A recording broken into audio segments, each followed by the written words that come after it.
এই সীমান্তবর্তী এই জেলাটির খুব পাশেই আমাদের এই যাকে আমরা পালাতে বাধ্য করেছি সেই আপা কিন্তু আপনাদের সীমান্তের পাশেই রয়েছে। উনি সীমান্তের পাশে থেকে মাঝে মাঝে আমাদেরকে ভয় দেখান, উনি নাকি টুপ করে উনি নাকি ঢুকে পড়বে। আমাদের বিগত যে 3টা নির্বাচন ছিল, এই 3টা নির্বাচনে কেউ ভোট দিতে পারে নাই। কেউ ভোট দিতে পারে নাই বললে ভুল হবে। ভোট যারা দিয়েছে তারা আবার 30-40টা করে দিয়েছে, আবার যারা দিতে পারে নাই তারা একটাও দিতে পারে নাই। এবং দিনের ভোট এই রাতে করার রূপকার হিসাবে, এই যে মিডনাইট ইলেকশনের রূপকার হিসাবে খুনি শেখ হাসিনা ইতিহাসে সব সময় তার নাম লিপিবদ্ধ থাকবে। আমরা দেখেছি 18 নির্বাচন, 24-এর দামি নির্বাচন, আমাদের গণতন্ত্রকে কিভাবে টুটি চেপে হত্যা করেছে এই খুনি শেখ হাসিনা। আমরা দেখছি এই তরুণ প্রজন্মের মধ্যে এক ধরনের রাজনৈতিক আকাঙ্ক্ষা তৈরি হচ্ছে। আমরা দেখেছি আমাদের প্রবীণ যে নেতৃত্ব রয়েছে, এই প্রবীণ নেতৃত্ব আমাদের তরুণ প্রজন্মের ভাষা বুঝতে তারা ব্যর্থ হয়েছে, আমাদের তরুণদের মনস্তত্ত্ব বুঝতে তারা ব্যর্থ হয়েছে, আমাদের তরুণদের কথা তারা বুঝতে ব্যর্থ হয়েছে। আমাদের তরুণদের চিন্তা এবং চেতনার সাথে, আমাদের মনস্তত্ত্বের সাথে তাদের যুজনের দূরত্ব রয়েছে। প্রবীণরা যেখানে চিন্তা করে মোবাইল চালানোই হচ্ছে ধ্বংসের কারিগর, আমরা দেখেছি এই সোশ্যাল মিডিয়ার মাধ্যমেই আমাদের এই যে গণ অভ্যুত্থানের সেটার সূতিকাগার তৈরি হয়েছিল।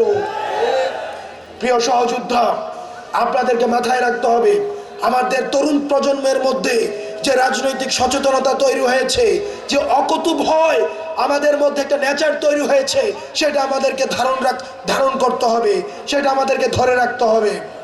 প্রিয় সহযোদ্ধা, আপনারা দেখেছেন আমাদের প্রবীণ যে রাজনীতিবিদরা তারা ছিলেন আপোষকামী। আমরা দেখেছি, আমাদের কাছে খবর আছে কারা কারা গত 3টা নির্বাচনে খুনি শেখ হাসিনার সাথে আপোষ করেছে, কারা কারা খুনি শেখ হাসিনার আওয়ামী লীগের সাথে ব্যবসায়িক সম্পর্ক ছিল, কাদের কাদের আওয়ামী লীগের সাথে আত্মীয়তার সম্পর্ক ছিল, এই জিনিসগুলা কিন্তু আমাদের জানা রয়েছে। সুতরাং আপনারা যারা আওয়ামী লীগের বিচার বাদ দিয়ে আওয়ামী লীগের পুনর্বাসনের জন্য চিন্তা করছেন, আপনারা এই তরুণ প্রজন্মের সাথে আপনারা দালালি করছেন। প্রিয় সহযোদ্ধা, আপনারা দেখছেন আমাদের ক্রিয়াশীল যে রাজনৈতিক দলগুলো তারা খুনি ফ্যাসিস্ট শেখ হাসিনার বিচার নিয়ে তাদের মধ্যে আমরা কোনো কথা দেখি না।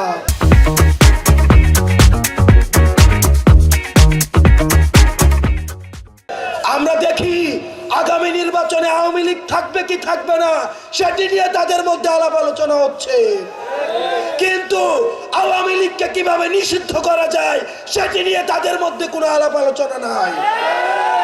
কারণ তাদের মধ্যে ভোট ব্যাংকের চিন্তা রয়েছে, তাদের মধ্যে আওয়ামী লীগের ব্যবসার চিন্তা রয়েছে, আওয়ামী লীগের পুনর্বাসনের মধ্য দিয়ে আওয়ামী লীগের ব্যবসাগুলোকে তারা দখল করতে চায়, আওয়ামী লীগের রাজনৈতিক কাঠামোকে তারা দখল করতে চায়।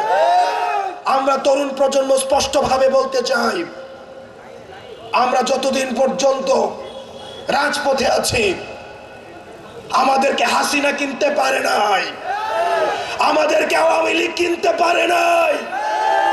আমরা দীপ্ত কণ্ঠে বলতে চাই, এই তরুণ প্রজন্মের সাথে আপনারা যারা বেঈমানি করবেন, আপনারা আমাদের আসনের লোক দেখাবেন, আপনারা বলবেন আমরা মুখ আসন ছেড়ে দিব, পার্লামেন্টে একটা সিট দিয়ে আপনারা আমাদেরকে কিনতে পারবেন না। আমাদের এই যে জন আকাঙ্ক্ষা তৈরি হয়েছে সেটির প্রতিফলন আপনাদেরকে ঘটাতে হবে। এই তরুণ প্রজন্মের ভাষা বুঝুন। আন্দোলন হয়েছে, সফল হয়েছে, তোমরা আবার ঘরে ফিরে যাও, ক্ষমতা এবার আমরা একাই নিব।